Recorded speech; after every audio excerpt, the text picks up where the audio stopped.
बिस्मिल्लाहिर्रहमानिर्रहीम, अस्सलाम वालेकुम। आप देख रहे हैं हेड ऑन और मैं हूं मुनीब फारूक। आज का दिन यौम इस्तेसाले कश्मीर के तौर पर हर जगह इसको महसूस भी किया जाता है, इसको मनाया भी जाता है। जो कश्मीर के अंदर, मकबूजा कश्मीर के अंदर बर्बरियत आज भी जारी है।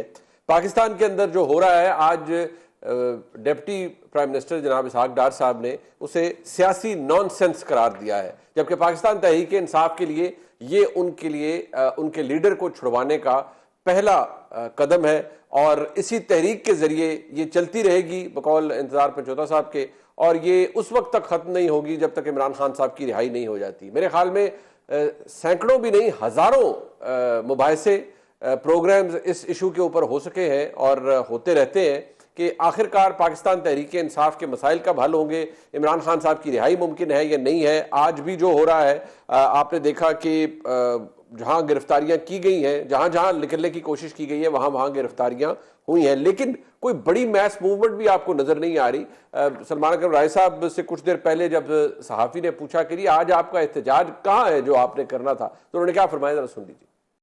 सर, वो एहतजाज किधर है? इस्लामाबाद में जो एहतजाज होना था उसके लिए कारकुनान नहीं है, आपकी मकामी क़यादत नहीं है, वो किधर है लोग सारे? देखिए, अभी दिन चल रहा है, हम इसका जायजा ले रहे हैं, इसमें सारी सूरत हाल का। ये कोई आखिरी दिन नहीं है, ये शुरुआत है। मतलब ये एहतजाज केपी तक तो महदूद नहीं होगा सर, जहाँ आपकी गवर्नमेंट है। इस्लामाबाद में उस प्लान पर अमल दरामद नहीं हो रहा है। अभी देखते हैं जी क्या होते हैं। अभी हम बाहर निकले हैं, सूरत हाल क्या है, पकड़ धकड़ हो रही है, हर जगह से गिरफ्तारियों की खबरें आ रही हैं, मारपीट की आ रही हैं, घर तोड़े जा रहे हैं। तो पूरी इतलात आने दें, देखते हैं निज़ाम के अंदर कितना जबर है या कितनी फस्तायत है। इसके हवाले से तहरीक इंसाफ हमेशा आवाज़ उठाती है। जो चीफ ऑर्गेनाइजर है पंजाब की आलिया हमजा साहिबा पाकिस्तान तहरीक इंसाफ से, उन्होंने कल एक शायद नया तरीका इंट्रोड्यूस करवाया या कहा अपने वोटर सपोर्टर को कि इमरान खान साहब के लिए क्या कहा जाए। यानी वर्क फ्रॉम होम तो हमने सुन रखा था, ये प्रोटेस्ट फ्रॉम होम शायद उसकी पहली किस्म है। उन्होंने क्या फरमाया, जरा सुनिए। 5 अगस्त 5 मिनट इमरान खान के नाम, दिन 5 बजे शाम को, 5 अगस्त 5 मिनट शाम के 5 बजे इमरान खान के लिए। और उस केस के अंदर जैसे आप अपने घर में बैठी हैं, आप अपने घर में अपनी छत पर जाकर भी ये रिकॉर्ड करा सकती हैं कि जी मैंने इमरान खान साहब को वोट दिया था, मैं उनकी गिरफ्तारी के खिलाफ हूं। जो सड़क पर होगा वो गाड़ी साइड पर लगाकर भी ये अपना एहतजाज रिकॉर्ड करा सकता है। देखिए, जिस तरह के हालात होते हैं, आपको उस तरह के हालात के मुताबिक फैसले करने पड़ते हैं। मामलात अहम है, इस पर गुफ्तगू कर लेते हैं। हमारे साथ मौजूद हैं जनाब मंसूर अली खान साहब, सीनियर सहाफ़ी हैं, और जनाब अतर काज़मी साहब हमारे साथ इस्लामाबाद स्टूडियोज़ में मौजूद हैं। अतर भाई, आपका बहुत शुक्रिया। जनाब हमाद हसन साहब मौजूद हैं, सीनियर सहाफ़ी हैं, बहुत शुक्रिया आपका। आपसे इजाज़त के साथ मैं जरा मंसूर अली खान साहब से आगाज़ करता हूँ। मंसूर साहब, एक तो ये बताइएगा, आप कितने इम्प्रेस्ड हैं कि वाकई इस निज़ाम में इतने डंडा सोटा तो है ना, आज भी आप देख रहे हैं, चले ज़्यादा कम बहरहाल गिरफ्तारियां हो रही हैं। रिहाना डार साहिबा को किया गया है गिरफ्तार, दफा 144 भी नाफिज है, लेकिन ये तरीका मेरे ख्याल में यही रह जाता है कि आप घर से एहतजाज करें, प्रोटेस्ट फ्रॉम होम करें। साहब बहुत शुक्रिया। देखिए, ये जो एहतजाज होता है ना, या जो भी कोई कॉल होती है, जलसे की कॉल हो, रैली की कॉल हो, जुलूस की कॉल हो, इसके अंदर एक रिस्क इन्वॉल्व होता है। और वो रिस्क ये होता है कि क्या जब आप सड़क पे निकलेंगे तो कितने अफराद आपके साथ होंगे, और अगर आपके साथ लोग ना निकले तो फिर आप एक्सपोज भी हो जाते हैं। लोगों को दूसरी साइड जिसके अगेंस्ट एक्चुअली आप एहतजाज करते हैं उसको पता लग जाता है कि आपकी स्ट्रेंथ कितनी थी।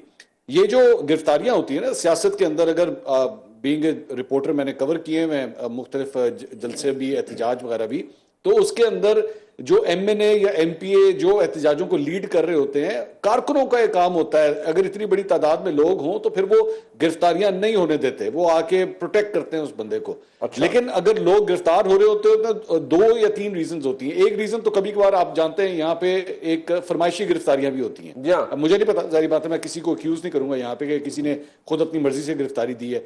दूसरा, इसका मतलब है आपके साथ लोग नहीं थे जो आपको बचा सकते और आप गिरफ्तार हो गए आराम से। और तीसरी बात यह होती है कि जनाब इतनी को भारी नफरी थी कि आप, और इतने को वहां पे जो है वो रबड़ की गोलियां भी चली, आंसू गैस भी चली, लाठी भी चली, कि आप कोशिश करते हुए भी जो है वो नहीं हो सके। मतलब हमने माजी में, जिस तरह आपको याद होगा, अली मीन गंडापुर और बुशरा बीबी बिल्कुल आखिर में अकेले रह गए थे वहां पे, और आसपास पुलिस ही पुलिस थी।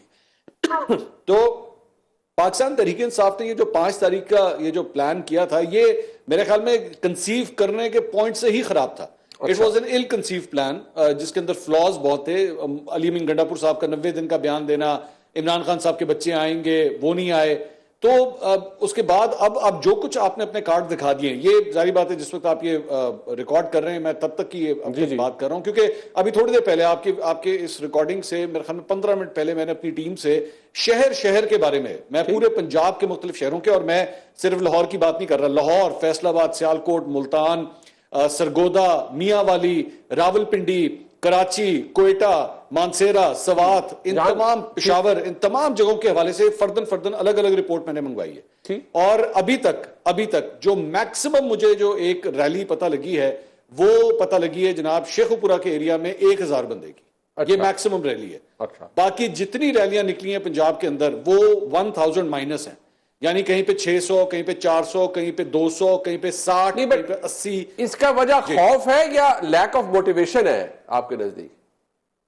4-5 रीजंस हैं इसमें। डेफिनेटली खौफ का एलिमेंट है, इसको डिनाई नहीं किया जा सकता। लोग डरते हैं, कौन मतलब अपने बच्चे को जाने देगा बाहर के, जाओ बेटा जाओ जाके गिरफ्तारी दे दो, कोई भी नहीं चाहेगा, कोई भी नहीं चाहता ये। और ये बेवकूफी होती है अगर इस बात के ऊपर तमस्कर उड़ाया जाए अगले का कि जनाब देखे जी डर गया। बिल्कुल। मैं एग्री नहीं करता इस बात से। डर मौजूद है हमारी सोसाइटी के अंदर, आज इस डेमोक्रेसी के अंदर डर का एलिमेंट मौजूद है, डंडे का एलिमेंट मौजूद है। दूसरा मेरे ख्याल में एक थकावट भी है, फटीग है, बार बार एहतजाज करके आप अपने कार्ड शो कर देते हैं, वो फटीग फैक्टर आ चुका है। तीसरा मेरे ख्याल में जिस किस्म की क़यादत है यहाँ पे, और क़यादत ने जिस किस्म का रोल अदा किया, मतलब सलमान अकबर राजा साहब का ताल्लुक लाहौर से है, बैठे आप इस्लामाबाद में हुए हैं, आपको यहाँ पे होना चाहिए था। अब शौकत बसरा साहब, वो उनका ताल्लुक जो है वो भावल नगर से है, वो लाहौर में बैठे हुए हैं। तो मतलब आपने दूसरा सब लोगों को कह दिया कि एमएनएज एमपीएज अपने अपने हलकों में जाके काम करें, आप जो है वो बैठ के कैपिटल्स के अंदर आके बैठ गए। तो इस तरह एहतजाज नहीं होते, एक ये फैक्टर है। और तीसरी और चौथी बात जो है, मेरे ख्याल में लोगों को भी अब इस बात का पता लग गया है कि एहतजाज के जरिए इमरान खान साहब की रिहाई नहीं होनी। राइट, अगर ये रिहाई तो ये कोई डील होगी, कोई मामला तय होंगे, या कोई इंटरनेशनल प्रेशर आएगा, तब ये मामला तय होंगे, जिसकी वजह से आज इतने थिन नंबर्स जो है वो आपको सड़कों के ऊपर नजर आ रहे हैं। थिन नंबर्स अतर काजमी साहब, इसकी वजह ये जो भी अभी राजा साहब को बोलने का, अभी तो दिन चल रहा है, जब रिकॉर्ड कर रहे हैं हम तो इसे ढल रहा है, तो दिन चल तो नहीं रहा, दिन ढल रहा है। बट ये भी शायद इंसाफी नहीं है कि अगर हम इनको बहुत ज्यादा क्रिटिसाइज तरीके इंसाफ को कह रहे कि बंदे कहाँ हैं, लोग कहाँ हैं। आप ये भी तो देखें, पिछले 2-2.5 साल का रगड़ा भी है पूरी तरीके इंसाफ का। देखिए मेरे ख्याल में तो ये गैर मामूली तहरीक है, पर मैंने अपनी जिंदगी में नहीं देखा कि कोई जमात 3 साल इतना रगड़ा लगाओ और फिर भी तहरीक के आज हर टीवी चैनल भी उसको डिस्कस करेगा, हर कोई कर रहा है, क्योंकि वो आज भी रेलेवेंट है। अभी चंद दिन पहले जो बाटा रेड पे इस्लामाबाद से सरगोदा, फैसलाबाद, लाहौर तक 10-10 साल की सजाएं सुनाई गई हैं, जो अभी भी चल रही है, वो हमारे सामने है। तो जब मियां साहब जेल में थे, यहाँ पे कितनी तहरीकें चलती थी, जब मियां साहब जिलावतनी में थे, यहाँ पे कितनी तहरीकें चलती थी, जरूरत नहीं पड़ती थी ना, मामला सेट हो गए थे 1 साल बाद। एग्जैक्टली। तो अभी तो ये जो कुछ भी हो रहा है, ये अवाम की रेजिलियंस आपको नजर आ रही है। इस वक्त तहरीक कोई लीडर तो बाहर है ही नहीं है, ना टियर 1 का, ना टियर 2 का, ना टियर 3 का।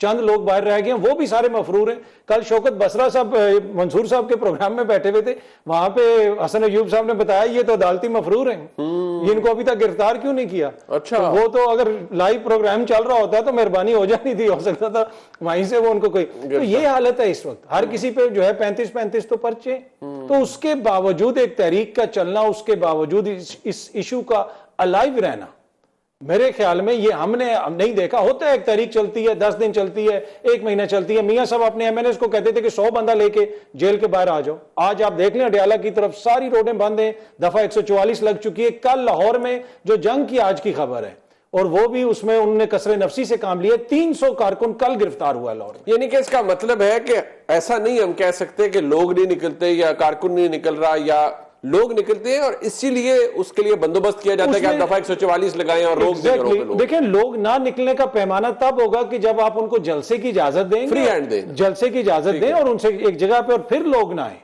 या आप इलेक्शन करवाएं और फिर लोग उनको वोट ना दें। तो मेरे ख्याल में अभी तो ये जिस किस्म का हालात हैं, जिस किस्म का सलूक किया जा रहा है, छापे, सजाएं और जिस किस्म के मुकदमात हैं, उसमें इतनी बड़ी तहरीक इस तरीके से अभी भी मोबिलाइज करना, मेरे ख्याल में ये अनप्रेसिडेंटेड है। अनप्रेसिडेंटेड है हमाद भाई आपके लिए। ये जो देखिए, ये कोई माने या ना माने, अगर बिल्कुल ही फारग हो तरीके इंसाफ के और कोई लोग ना निकले, तो इतनी फिर ये पेशबंदी क्यों की जाए? जहां गिरफ्तारियां दफा 144 ये क्यों हो? देखिए, अतहर काज़मी साहब ने जो कुछ कहा, मेरे सामने जो तारीख है वो हकाइक ऐसे नहीं है। अब इन्होंने कहा कि 300 लोगों को गिरफ्तार कर लिया है, पर्चे हुए हैं, केसेस बने, तो कब नहीं बने?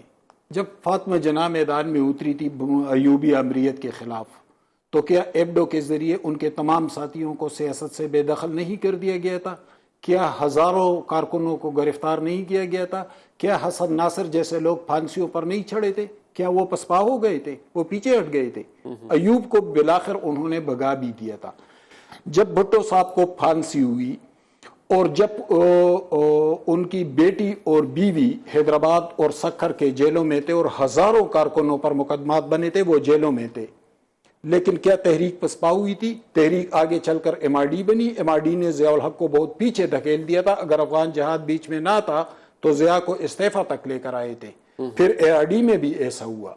देखिए, ऐसा नहीं है, लेकिन कारकुनों की तरबियत नहीं हुई है। PTI कारकुनों की इमरान खान ने तरबियत नहीं की।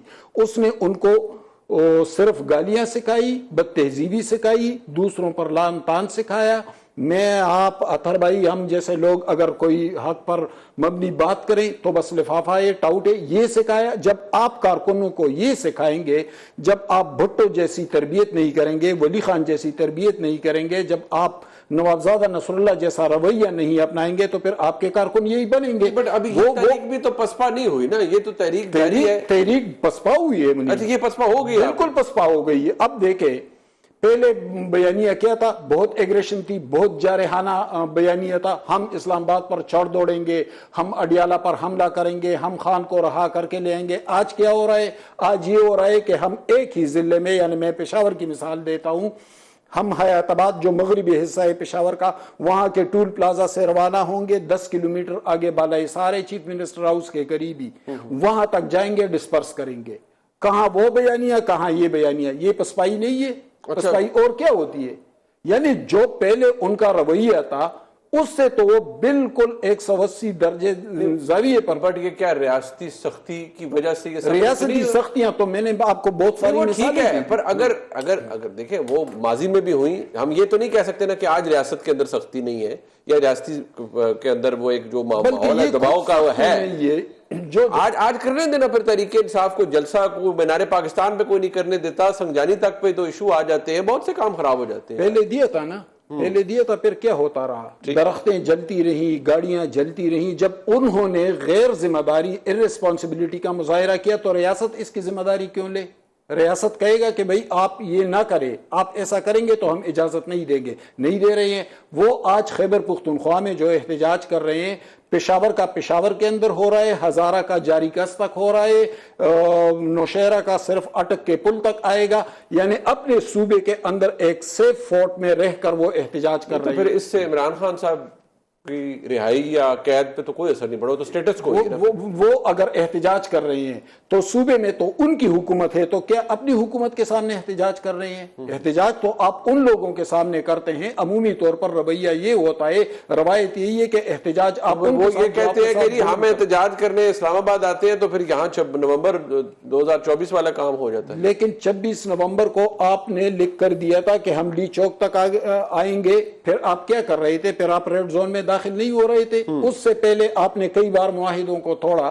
तो रियासत इसकी जिम्मेदारी क्यों ले? जब वो अपने रवैये में जिम्मेदारी और रिस्पॉन्सिबिलिटी पैदा नहीं कर रहे हैं तो फिर रियासत कैसे इसकी जिम्मेदारी ले? आज वो अपने सूबे में एहतजाज कर रहे हैं, उनका हक है वो करे एहतजाज, लेकिन एहतजाज का ये मतलब तो नहीं है कि आप जाकर अमलाक पर हमले करें, आप लोगों को पर हमले करें, आप अपने मुखालिफिन। अच्छा, एक बात इसमें एक छोटी सी चीज ऐड कर दूं। एक तो बात ये कि एबडो जिस वक्त आया इस मुल्क में माशाल्लाह था ज़ियाउल हक का। दूसरा जो जब ज़ियाउल हक, सॉरी अयूब खान, अयूब खान साहब के दौर में ये हुआ, ठीक है। दूसरा जो पीपल्स पार्टी के साथ हुआ ज़ियाउल हक के। इस वक्त तो पीपल्स पार्टी की और नून लीग की हुकूमत है। पीटीआई तो खुद कहती है यहाँ अनडिक्लेयर्ड मार्शल लॉ। नहीं तो देखिए ना, ये फिर नहीं, एक मिनट। हैदराबाद ट्रिब्यूनल बना था 1973 में वली खान पर, और नेप को बाकायदा बैन कर दिया था भुट्टो साहब ने। ये जमहूरी हुकूमत थी, ये मार्शल लॉ नहीं था। वली खान और उनके तमाम साथी हैदराबाद ट्रिब्यूनल में जेलों में डाल दिए गए थे। बेगम नसीम वली खान एक घरेलू औरत थी, वो निकल आई थी लीड करने, और कारकुन डट कर खड़े हो गए थे भुट्टो के सामने, और वली खान और उनके साथी जेलों में थे। ये सिर्फ मार्शल लॉ में नहीं हुआ, ये तो खालिस आज भी कुछ जमहूरियत के सुनहरे असूलों पर तो कुछ नहीं हो रहा। ना जो हैदराबाद ट्रिब्यूनल बना उसमें तो हबीब जालब को भी नजरिया पाकिस्तान के खिलाफ कह दिया था, वो सारा भुट्टो साहब थे, नैब में थे ना, वही ना, तो नैब पे पाबंदी लगी, वो सारा कुछ हुआ। लेकिन जिस लेवल की तहरीक ये है कि आज कराची से लेके अब एएनपी देखे ना, एक मखसूस जगह पे उनका एक वोट बैंक था, उन्होंने तहरीक चलाई, ठीक है, और दूसरा तरबियत की बात, ये कोई नई चीज पाकिस्तान की सियासत में 2012 गाली गलोच, ये हमारी सियासत, गाली गलोच, जबर, जुल्म, गैर सियासी रवैया, गैर जमहूरी रवैया, ये हमारी जो है सियासी तारीख का हिस्सा रहा है। लेकिन कभी भी पाकिस्तान की सियासी तारीख में जब दो बड़ी सियासी जमातों की हुकूमत हो जो जमहूरियत का दावा भी करें, इस तरह का कानून नहीं बना कि इस्लामाबाद में हमारी मर्जी के बगैर एहतजाज करोगे तो 10 साल जेल में बंद कर देंगे। आप मुझे तारीख में बता दें किसी जमहूरी दौर में ऐसा कानून बना है कि आप इस्लामाबाद में, वो कहते हैं हमारे पास देखे नहीं 25 मई 2022 के मामलात हैं, 2014 का धरना है, तो इतना कुछ हमने देख लिया है। वो कहते हैं हम पागल हैं कि हम ऐसा कानून ना बनाए, ये तो फिर सारों को खुली छुट्टी दे दें, आए जो धमा चौकड़ी में चाहिए। आप बैठे भी तो इस वक्त डी चौक भी है उधर साहब, आपको मतलब आपका मैं तो किसी कानून की खिलाफ वर्जी। सूर साहब बात ये है, मैं ये जो आज माहौल है इसके बारे में क्या हम ये कह सकते हैं कि जो आज मामलात हैं, रियासती मामलात हैं, जाहिर बात है एहतियात से बात करनी होती है, ये जमहूरियत के ऐन आला असूलों के हवाले से सारा कुछ चल रहा है और तहरीके इंसाफ के साथ कोई ज्यादती नहीं है, कानून बनाना रियासत की जिम्मेदारी है और कानून के खिलाफ वर्जी से रोकना भी रियासत की जिम्मेदारी। मेरे ख्याल में मैं सिंपली आपने जो सवाल किया उसका जवाब यही है कि एब्सोल्युटली नॉट।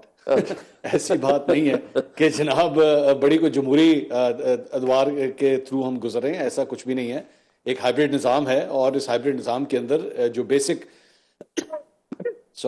आज जो बेसिक फंडामेंटल राइट्स होते हैं किसी भी इंसान के, वो जो है वो नहीं मिल रहे, जो ह्यूमन राइट्स होते हैं वो नहीं मिल रहे। दूसरी बात ये है कि ये कह देना कि जनाब इससे पहले ऐसा नहीं हुआ है, ऐसे भी नहीं हुआ कि इससे पहले नहीं हुआ। बड़े यहाँ पे लोगों को, कारकुनों को जो है वो बीच चौराहे में खड़े करके कोड़े मारे गए, उनके मुंह के करीब माइक लगाए गए ताकि पूरी खौफ और हिरास फैले। हुआ है, ऐसा नहीं है कि नहीं हुआ, लेकिन इसका मतलब ये नहीं है कि अगर वो गलत हुआ है तो अब हम ये कहें जी अभी वो नहीं हुआ तो ये ठीक है। ये भी गलत है, ये जो कुछ भी है वो गलत है। एहतजाज करना जो है वो आपका राइट है। और दूसरी बात ये कि ये कह देना जी क्योंकि रियासत ने कानून बना दिया है तो इसलिए जनाब अब जो है वो आपको हर सूरत मानना पड़ेगा। रियासत ने गलत कानून भी बनाए हैं इस मुल्क के अंदर और उसके बाद उनको चेंज भी किया गया।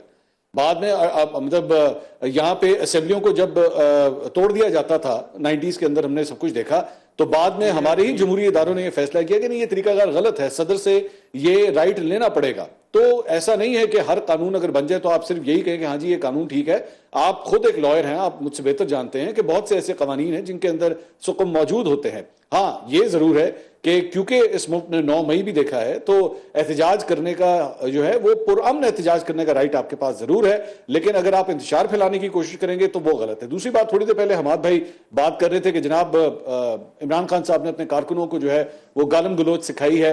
देखिए जारी बात है, मेरे ख्याल में मुझे बताने की जरूरत नहीं है कि बीइंग अ जर्नलिस्ट हम लोग खुद भी बहुत सी ट्रोल कैंपेन्स का जो है वो टारगेट रहे हैं, लेकिन मैं फिर भी एज ए जर्नलिस्ट मैंने अपने दिल से वो तमाम तब चीजों को भुला के अपनी जर्नलिज्म पे मैंने फोकस करना है। मैं सिर्फ ये कहूं जी क्योंकि मेरे अगेंस्ट हमाद साहब के अगेंस्ट, मेरे सीनियर हैं हमाद साहब, नो ऑफेंस टू हिम, लेकिन हमाद साहब के अगेंस्ट क्या कैंपेन्स चली होंगी पाकिस्तान तहरीक इंसाफ की जानिब से जो मेरे खिलाफ चली हैं या आपके खिलाफ चली हैं। लेकिन एक सहाफी होने के नाते मेरी ये प्रोफेशनल अप्रोच है कि मुझे अपना ओपिनियन देते हुए, अपनी रिपोर्टिंग करते हुए सारी चीजों को भुलाना होगा और फैक्चुअल चीज जो है वो बतानी होगी। अपना एनालिसिस जो है वो उन तमाम बाइसेस को हटा के, उस तकलीफ को या अगर आपको टारगेट किया गया उसको हटा के उसके बाद आपने अपने एनालिसिस देने हैं, हर सूरत देने हैं और आपको बुलाना है। आपने अपने ब्रेन में ये फंक्शन एक्टिवेट करना है कि आपने उसे बुलाना है and you have to be realistic. Realistic situation ये है कि आज अगर मैं ये कहूं जी इमरान खान साहब के लोग नहीं निकले, बिल्कुल ये ग्राउंड रियलिटी है, ये फैक्ट है कि जो मैं एक्सपेक्ट कर रहा था कि लाहौर के अंदर यहाँ पे 1 लाख का क्राउड निकलेगा, इस्लामाबाद के अंदर 2 लाख बंदा शायद निकला होगा, पेशावर के अंदर जो है वो अली अमीन गंडापुर साहब 1 लाख बंदा निकाल लेंगे, वहां पे तो आपकी हुकूमती मशीनरी है। कराची के अंदर जो है वो ये क्लेम करते रहे कि सारी सीटें हम जीत गए थे, MQM ने जो है वो हमारे हक के ऊपर डाका मारा, तो निकलेगा 50,000 बंदा, 1 लाख बंदा निकलेगा, नहीं निकला। ये ग्राउंड रियलिटी है। बट हैविंग सेड दैट, अगर इसका मतलब ये कह दिया जाए जी कि ये जो नंबर्स निकले हैं इसका मतलब है कि पाकिस्तान तहरीक इंसाफ की सपोर्ट अवाम के अंदर खत्म होगी, तो वो गलत होगा। वो तहरीक that is पसपा, false narrative। बट मंसूर साहब, क्या हम ये सेंटेंस ठीक है फैक्चुअल ग्राउंड के हवाले से कि तहरीक पसपा हुई है पाकिस्तान तहरीक इंसाफ ने जो इमरान खान साहब की रिहाई के लिए चलाई थी? कौन सी तहरीक? वो है किधर तहरीक? अच्छा, मतलब पसपा तो वो चीज होती है ना जो एक्चुअली एग्जिस्ट करे। आई एम सॉरी टू से, लेकिन ये तो तहरीक है ही नहीं। ये कौन सी, ये किस किस्म की तहरीक है जिसमें 200 बंदा, 600 बंदा, 1000 बंदा, 1200 बंदा, इस तरह नहीं होता। और दूसरी बात ये, माजी के अंदर भी जो है बहुत सी ऐसी तहरीकें चली, 144 भी लगी, एमएनएस एमपीएस को गिरफ्तार भी किया गया, लेकिन जब जम्मे गफीर निकलता है तो वो रुकता नहीं है, चाहे वो अदलिया तहरीक हो आपके सामने, और भी बहुत सी तहरीक इस मुल्क ने देखी है। वो दफा 144 जो है लोग हवा में उड़ा देते हैं। अच्छा। और वो कहते हैं कर लो गिरफ्तार अगर कर सकते हो, तो ऐसा नहीं है, लोग रेजिस्ट करते हैं। तो यस देयर आर फैक्टर्स, और उन फैक्टर्स को आपको मानना पड़ेगा। उसमें फटीक का फैक्टर है, डर का फैक्टर है। लोग भी ये समझते हैं कि जो इस वक्त क़यादत पाकिस्तान तहरीक इंसाफ को लीड कर रही है वो नाअहल है। I am sorry to use the word, लेकिन वो नाअहल है। वो लोगों को, लोग इनकी शक्लें देख के, इनको देख के जो है वो सड़कों पे आने के लिए तैयार नहीं है। हाँ, आप आइए बात करें यहाँ पे कि जी अगर आज आप चले, मैं आपसे सवाल करता हूं, या दीगर पैनलिस्ट यहाँ पे मौजूद हैं, आज आपके ख्याल में कोई ऐसी, आज कोई भी तहरीक होती, आज इमरान खान साहब अगर जेल से बाहर होते और वो आज की कॉल देते, क्या इतना बंदा निकलता? इससे मेरा ख्याल में 40-50 गुना बंदा जो है वो ज्यादा निकल आता अगर इमरान खान साहब खुद बाहर होते। तो बेसिकली ये क़यादत का भी फ्लॉ है, ये क़यादत की नाअहली है, नाकामी है, जिसकी वजह से आज ये सड़कों के ऊपर ये सारी सूरत हाल आप देखें। ये अतर काजी साहब, एक इशू ये भी है ना, अब हदफ देख लेना, हदफ है इमरान खान साहब की रिहाई। क्या आपको लगता है कि इमरान खान साहब की रिहाई अब एक, शायद लोगों को बुरा लगे, एक कंप्लीट सरेंडर के बगैर मुमकिन नहीं है? देखिए, एक चीज तो बिल्कुल वाज़ेह होगी, उज़ैफा रहमान साहब ने भी उस दिन बयान दिया कि हम उनको बाहर भेजने के लिए भी तैयार थे। अब वो वजीर हैं, मुझे नहीं पता कि किस हद तक वो डील हुई हुई थी या नहीं हुई थी। ये कहूंगा कि चले मतलब, और उसके अलावा जब भी कोई डील होनी है वो उज़ैफा साहब की हुकूमत के नॉलेज में नहीं हो। जी, तो देखिए इसमें जो, उसमें एक चीज जो वाज़ेह है इस सारी बहस के अंदर कि इमरान खान साहब, कहना चाहूंगा, जी जी प्लीज मंसूर साहब, जी जी सॉरी मैं अपने भाइयों की बात काट रहा हूं। उज़ैफा रहमान की भाई मुस्लिम लीग नून की या इस हुकूमत के अंदर वही पोजीशन है जो उज़्मा कारदार की मुस्लिम लीग नून के अंदर है। Thank you so much. चले वो देखें यार, वो क्या एक बात, उज़ैफा रहमान ने जो बात की थी वो मैंने 27 जून को अपने व्लॉग में कहा था। अच्छा, कि उज़ैफा रहमान ठीक कह रहे हैं? यानी मैंने कहा कि ऐसा कोई मामला चल रहा है पसमानदा। यानी इसका मतलब है उज़ैफा रहमान ने फिर बात ठीक, मेरे इंफॉर्मेशन के मुताबिक कुछ ना कुछ हो रहा था, कुछ ना कोई इंटरेस्ट शो किया जा रहा है। साहब भी तो पहले सहाफी रह चुके हैं ना, जर्नलिस्ट थे, जियो न्यूज से वाबस्ता थे, जंग जियो ग्रुप से, और उसके बाद नथिंग अगेंस्ट हिम, लेकिन मेरा तो सिर्फ ये मानना है, मेरा तो सिर्फ ये मानना है कि जो कुछ भी होगा वो उज़ैफा साहब को जब सिर्फ ये पता चलेगा कि ये हो चुका है और इमरान खान साहब चले गए थे, तो वो अब इसमें जो इंपॉर्टेंट पॉइंट ये है कि इस सारी बहस के अंदर, चाहे उज़ैफा साहब हो या कोई सीनियर, आप किसी भी जर्नलिस्ट से बात कर लें, बाखबर बंदे से बात कर लें, रियलिटी वही है जिस तरफ आप बात कर रहे हैं कि कुछ मामलात हल होंगे तो मसला हल होगा। तो एक चीज तो कंफर्म है कि बुशरा बीबी और इमरान खान आज किसी जुर्म की वजह से जेल में नहीं है, वो एक डील ना करने की वजह से अभी तक जेल में। अगर डील वो आज हुकूमत की शराइत पे, एस्टेब्लिशमेंट की शराइत पे कर लें तो वो बाहर आ जाएंगे। मतलब आप ये कहते हैं कि डट के खड़ा है कप्तान वाली बात ठीक है? मैं ये कहता हूं कि जो डील्स उनको ऑफर की जा रही हैं वो उसको मानने के लिए तैयार नहीं। हो सकता है कि कुछ ग्राउंड वो भी छोड़ने के लिए तैयार हों, लेकिन जो कुछ उनको ऑफर किया जा रहा है, उनको जो हमारे सीनियर हैं, हमारे जनाब सोहेल बड़ाई साहब, उन्होंने कहा इमरान खान साहब को, मंसूर साहब के साथ ही उन्होंने पॉडकास्ट में कहा कि जी डील ऑफर की गई और जो ऑफर किया गया उस पर उनको बहुत गुस्सा आया कि भाई ये क्या बात है कि भाई बाहर निकल आओ, खामोशी से बैठ जाओ और बनी गाला आप चुप करके बैठे रहे। मैं यही तो अर्ज कर रहा हूं कि ये मसला उनका जो है वो कोई कानूनी मसला नहीं है। वो जो जेल में है, ये जो सारा बयानिया है, नजरियाती मसला है। ये नजरियाती मसला भी नहीं है, ये मसला ये है कि इस वक्त आप किस तरफ हैं फेंस के। अच्छा, ये मसला कभी मियां साहब को पड़ जाता है, ये मसला कभी तो फिर आपको ये कहना चाहिए ना कि डट के, ये बात जो अगर पीटीआई का दोस्त हमारे वर्कर उनके कहते हैं कि डट के खड़ा है कप्तान, तो ठीक कहते हैं। उसमें मुझे आपको या किसी और को कहने की क्या जरूरत है? क्या ये कौम जो है उसका कलेक्टिव विजडम मर चुका है? उसको नहीं पता कि एक बंदा 2 साल से अभी तक जेल में बैठा है, ना वो किसी अस्पताल में ना करने की वजह से बैठा है। और ये वो मैं नहीं कहता, ये हुकूमती शख्सियात कहती है, राना सनाउल्लाह साहब टीवी पे बैठ के करते हैं कि ये फैसला उसने करना है कि उसने कब बाहर आना है, उसने अपना बयानिया तब्दील करना है। तो ये तो वाज़ेह है, बिल्कुल वाज़ेह। अच्छा अमान साहब, ये तो फिर वाज़ेह है कि खान साहब की जो बात है, ऑल्दो मैं निहायत एहतराम के साथ मैं समझता हूँ सुहेल वड़ाइच साहब की जो खबर है वो उनकी है, लेकिन मेरा उससे एक डिफरेंस है, मैं समझता हूँ ऐसा नहीं था। लेकिन कतई नजर इस बात के, फिर ये बात तो इमरान खान साहब को एक्नॉलेज करने पड़ेगा ना कि उन्होंने जेल एक तो दिलेरी से काटी है, दूसरा ये कि वो डील नहीं मानी उन्होंने जो भी मिली उन्हें। देखिए, पहले तो मुझे अतहर भाई की बात से 100% इत्तेफाक है कि इमरान खान किसी जुर्म में जेल में नहीं है, वरना मुजरिम और भी बहुत सारे फिरते हैं, हमारे सामने होते हैं। लेकिन क्या नवाज शरीफ पर जब पानामा केस बना तो वो जुर्म था? 450 लोग थे और जिसको सजा हुई वो इकामा पर हुई। क्या बेनजीर भुट्टो जब जेल में थी तो वो किसी जुर्म के तहत थी? जुल्फिकार अली भुट्टो को फांसी चढ़ाया गया इस मुल्क के मुंतखब वजीर आजम को, और 45 साल बाद सुप्रीम कोर्ट ने अपने फैसले को रिवर्स किया। तो क्या वो जुर्म था? 109 के अंदर एक बंदे को फांसी दे दी तो वो भी जुर्म? 109 के अंदर वो फैसला आप अदालतों में पेश नहीं कर सकते, सर झुके हुए अदालती निजाम का सर। लेकिन मसला ये है कि क्या इमरान खान इस तारीख को मान रहे हैं? वो तो आज भी कहते हैं सियासतदान चोर डाकू है, वो तो आज भी कहते हैं मैं एस्टेब्लिशमेंट से बात करूंगा। जब उनका बयानिया ये हो, जब उनका नैरेटिव ये हो, तो फिर निजाम कहां से बेहतर हो जाए? भाई ठीक है, हम मानते हैं आप एक पॉपुलर लीडर हैं, आप इस मुल्क के वजीर आजम रहे हैं, लाखों लोग हैं आपके साथ एक बड़ा क्राउड है, लेकिन उसका फायदा क्या हो रहा है? उसका फायदा तो ये भी नहीं हुआ कि आप जेल से निकल आए। उसका फायदा कौन सा हुआ? वो कहते हैं इसलिए नहीं निकले ना कि डील नहीं की ना। डील को छोड़े, आप सियासी मकालिमे को आगे बढ़ाए ना। डील को गोली मारे, डील तो भुट्टो ने भी नहीं की थी, डील तो बेनजीर भुट्टो ने भी नहीं की थी, डील तो हुसैन शहीद सहरवर्दी, फातिमा जना और फिरोज खान नून ने भी नहीं की थी। सियासतदानों की डटने की तारीख इतनी कमजोर भी नहीं है मुनीब, वो डट भी गए थे। ठीक है, बास जगहों पे इंसान होता है, कमजोरी होती है, लेकिन इतनी भी वो तारीख बुरी नहीं है। लेकिन इमरान खान डील भी न करें, जेल से भी निकले, लेकिन आप सियासी अमल को तो आगे बढ़ाए। आप इन सियासी साथियों के, अगर कल बेनजीर भुट्टो और नवाज शरीफ के दरमियान मिसाक जमहूरियत हो सकता था तो आज क्यों नहीं हो सकता? बट उन जमातों ने मिसाक जमहूरियत करने के बाद आपस में एक दूसरे के साथ क्या किया, वो आपको और मुझे कौन सा भूला हुआ है? तो भाई तो ठीक है, एक बुनियाद रख दी गई थी। हम एब्रप्टली तवक्कुआत नताइज का वो नहीं कर सकते कि हम एक्सपेक्ट करें कि फौरी तौर पर नताइज आए। एक बुनियाद रख दी गई थी, मामलात रफ्ता रफ्ता ग्रेजुअली आगे बढ़ते हैं। इमरान खान आज एक बुनियाद रख ले कि मैंने न इस्टेब्लिशमेंट से बात करनी है, न कोई डील करनी है, न जेल से निकलना है, मैं सियासी मकालिमे को आगे बढ़ाऊंगा, 1 पॉइंट एजेंडा लेकर सामने आ जाए, आईन और कानून की बालादस्ती। लेकिन कहां पर है ये? तो वो तो कह रहे हैं मैं आईन और कानून की बालादस्ती के लिए जेल में बैठा हूं। आज भी उनका आईन और कानून की बालादस्ती ये है कि मैं एस्टेब्लिशमेंट से मुज़ाकरात कहते हैं जिनके पास ताकत है उन्हीं से बात करूंगा ना, मेरे और आपसे थोड़ी करेंगे वो। तो उस ताकत को वो पार्लियामान में शिफ्ट कर दे ना, कंट्रीब्यूट करे सियासी। इसीलिए तो मैं कहता हूं कि वो पार्लियामान के पास तो इख्तियार ही नहीं है, तो बाइख्तियार बनाए ना।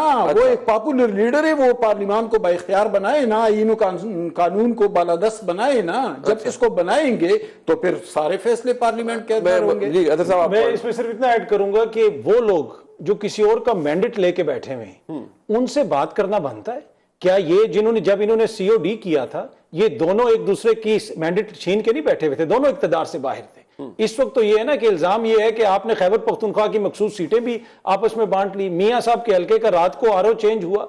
ऐसे माहौल में अगर मैं आके आपकी सीट पे बैठ जाऊं और इनके पास इख्तियार हो, इन्होंने इधर डंडा पकड़ा हो कि जो मारेगा तो ये उठेगा, तो मैं आप मुझसे बात करेंगे या इनको कहेंगे कि भाई इसको कहो ये उठे यहां से, इसका तो नहीं है। तो मसला ये कि जो आके आपके मैंडेट चोरी करके बैठे हुए उनसे तो बात बनती नहीं है। देखिए, आज भी इमरान खान एस्टेब्लिशमेंट के मुखालिफ नहीं है।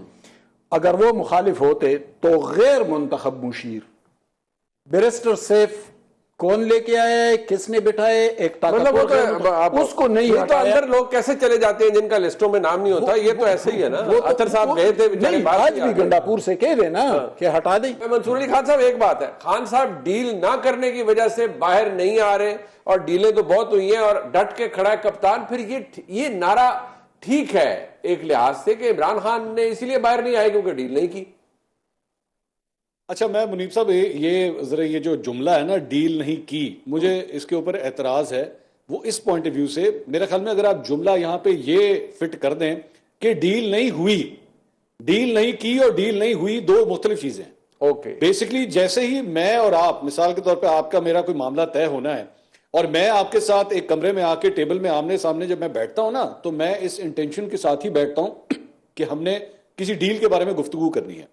हमारे मामला तय नहीं हुए, वरना तय करने के लिए, तय करने की नीयत तो मेरे ख्याल में पाकिस्तान तहरीक इंसाफ बड़ी ओपनली कह चुकी है। मेरे ख्याल में अलीमा खान साहिबा ने कितनी दफा कहा कि आप बैठे तो सही, हमारे साथ बात करें तो सही। ये जो बैठ के बात करनी है, आपने क्या वो टमाटर का रेट पता करना है आपने या चीनी का रेट पता करना नहीं करना ना, आपने क्या करना है, बैठ के मामला तय करने हैं, डील करनी है। तो बेसिकली डील हो नहीं सकी। इसकी वजह यह कि जो टर्म्स एंड कंडीशंस जो डिस्कस की जा रही थी वो खान साहब को कबूल नहीं थी। खान साहब किसी और टर्म्स एंड कंडीशंस को मनवाना चाह रहे थे, हकीकत यह है। तो ये कह देना कि जनाब सबसे पहले तो ये जो माचोइज्म है ना, इसमें से वो तो जरा प्लीज बराए मेहरबानी निकालिए। वो डील करने के लिए तैयार बैठे हुए, लेकिन टर्म्स एंड कंडीशंस के ऊपर मामला फंसे हुए हैं। मिसाल के तौर पे कोई प्रॉपर्टी सेल होती है ना, एक चीज का रेट जो है वो 50 लाख है, एक कहता है नहीं जी 48 ले लें, तो 48 और 50 जब आके टेबल पे इकट्ठे बैठते हैं तो वो डील करने के लिए ही बैठते हैं, सिर्फ टर्म्स एंड कंडीशंस का बेसिकली मसला है। तो एक चीज तो ये, दूसरी बात ये कि जिस तरह अभी थोड़ी पहले अथर भाई कह रहे थे, मेरा उससे छोटी सी इस बात से इख्तिलाफ है कि जी इनसे क्या बात करें। ये जो उन्होंने फरमाया जी इनसे क्या बात करें, भाई बात यह है, पहली बात तो ये कि हमें जो खबर आ रही है वो तो ये कि एस्टैब्लिशमेंट ने कहा है कि जी आप इनसे बात करें, आपने जो बात करनी है वो इनसे बात करें। एस्टैब्लिशमेंट आपसे डायरेक्ट बात करने के लिए तैयार नहीं है, तो इसलिए बात तो इन्हीं से करनी पड़ेगी, एक इशू।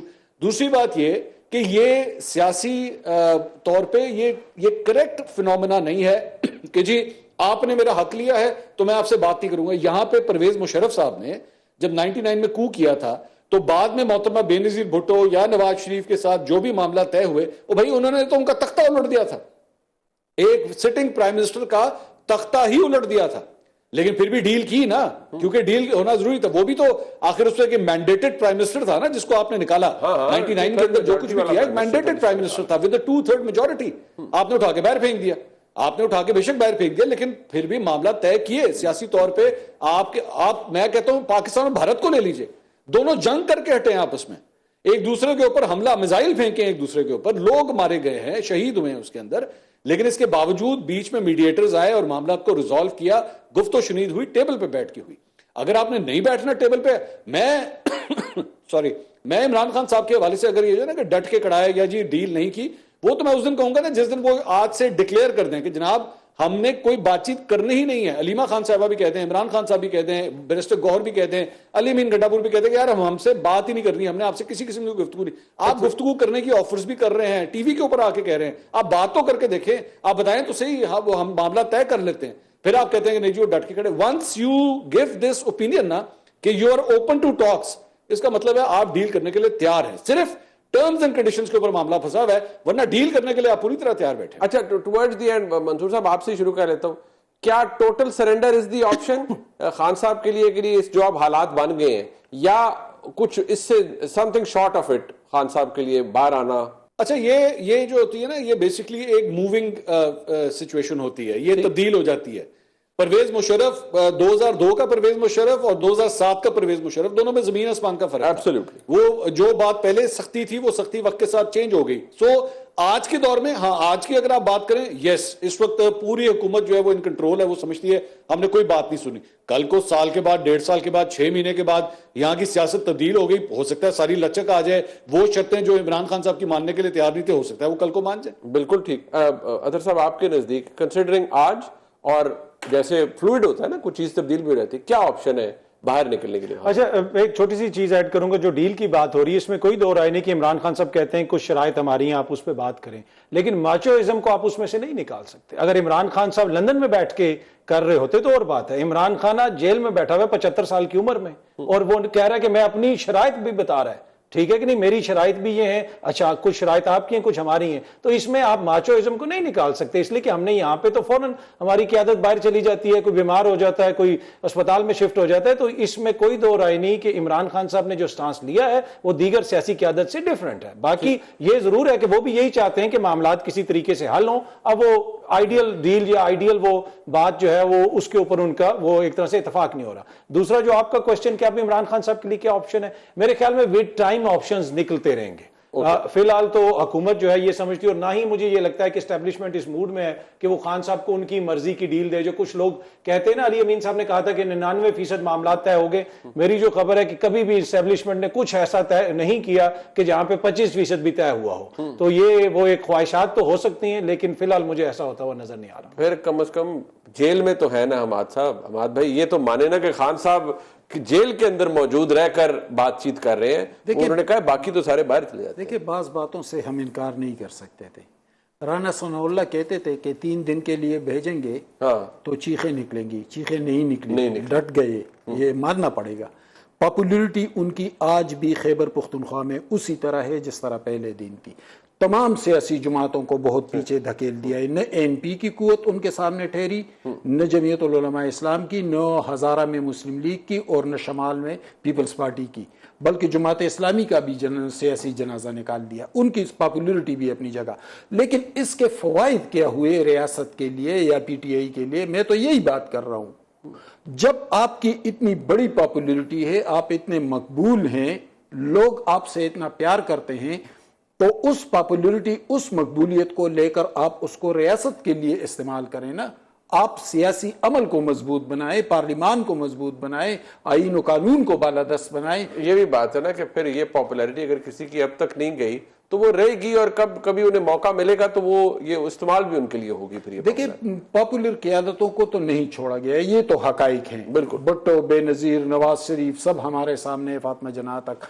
इमरान खान उससे क्यों नहीं सीखते कि पॉपुलर इस वक्त मैं हूं और मैं निशाने पर हूं, तो फिर उस पॉपुलरिटी को लेकर उसे सियासी धारे में शामिल कर ले, एक मजबूत सियासी धारा बना ले, और उसमें से आईन और कानून की बालादस्ती निकाले, सब मसला हल हो जाएगा। मैं शुक्रिया अदा करूंगा जनाब मंसूर अली खान साहब का, कायम साहब आपका, और जनाब हवाज़िन साहब का। प्रोग्राम आपने देखा जिसका फीड जरूर दीजिएगा देखने का। बहुत शुक्रिया। खुदा हाफिज।